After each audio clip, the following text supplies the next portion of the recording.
So, I finally found a way to put it into words.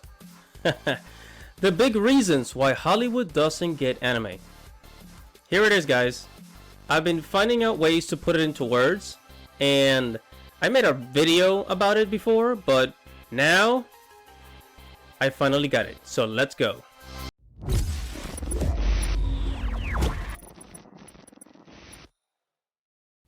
Hello guys, don't forget to like this video, don't forget to subscribe, and hit that little bell right there so that you can get notifications every time I upload a video. Okay? Enjoy.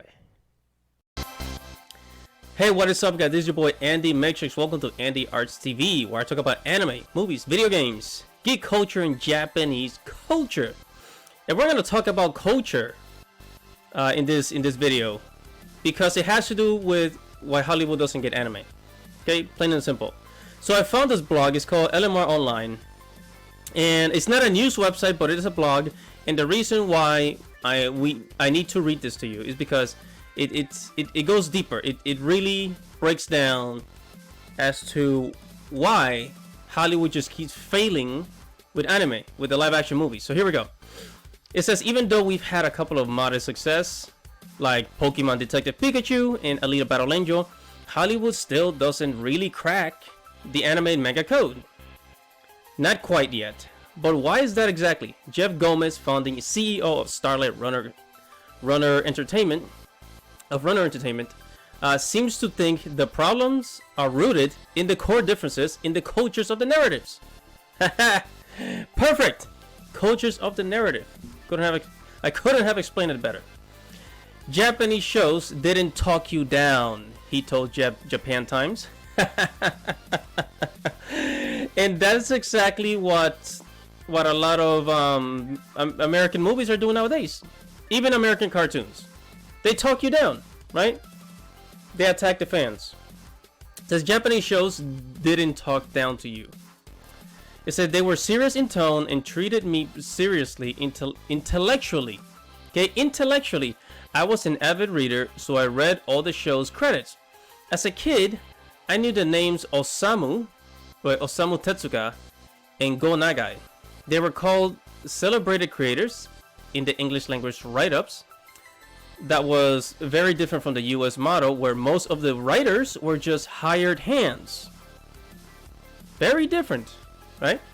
It says, so in other words, the pieces were driven, I'm right here by the way, the pieces were driven by the creators as opposed to the companies, which is the exact opposite of how it's done in the US. Yes, that is exactly how it's done in the US. So in America, you are a hired hand. You are a writer for hire. When these film companies hire you to write the screenplay for a movie, you're just a hired hand. You have to do what they say. However, in Japan, when a writer is hired, he is, as they say, a celebrated creator. Wow, that's very different. And I'm gonna read it again. The pieces were driven by the creators as opposed to the companies. So the art is driven by the creator, not the company. The company is trusting you to make it well. As to in America, they tell you, no, we want this, we want this, we want that. You have to do this, you have to do that. No. In Japan, the creators drive it, not the companies. Wow, that's amazing. Very huge difference in culture, that is. It says, and then there are the differences in major properties in how stories are told.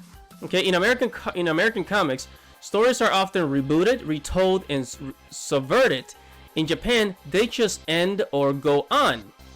You only need to take a look at the series like Dragon Ball and One Piece to see that philosophy in action. Holy fucking shit. That is on point. That is exactly what America is doing. American comics, they continue to reboot it, retell the story, resubvert it.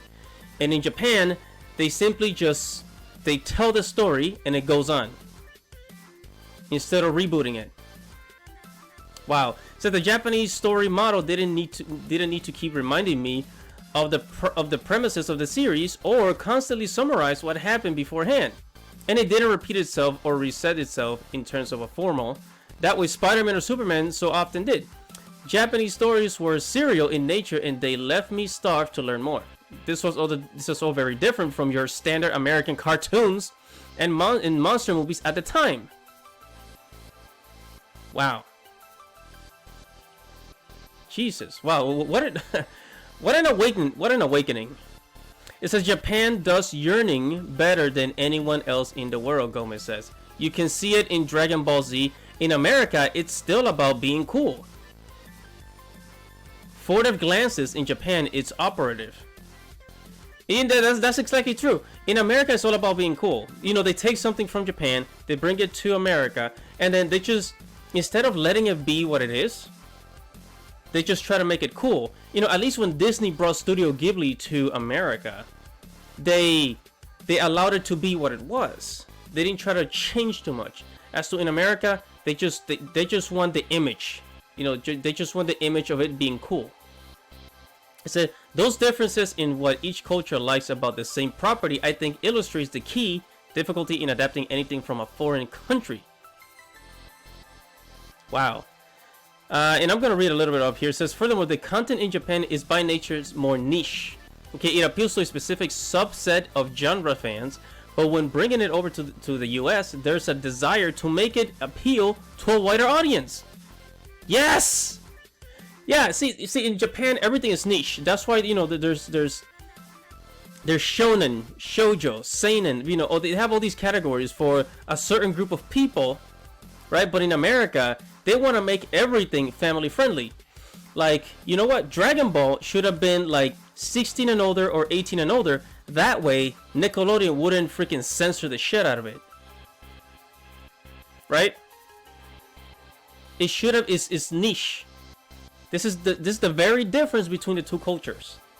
Okay? And that is why when a lot of things are brought over to America, instead of allowing it to be what it is, they just change it up.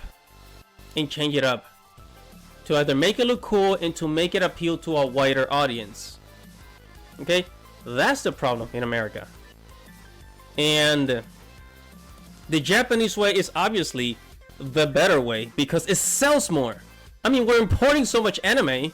We're importing more Japanese anime than we make American cartoons.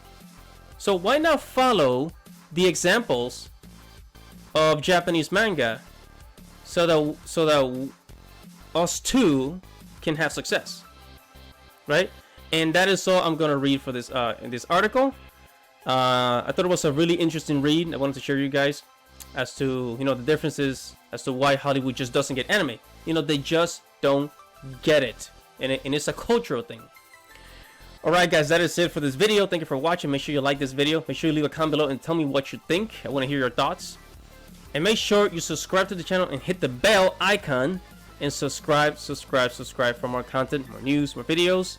And I will see you next time. Peace!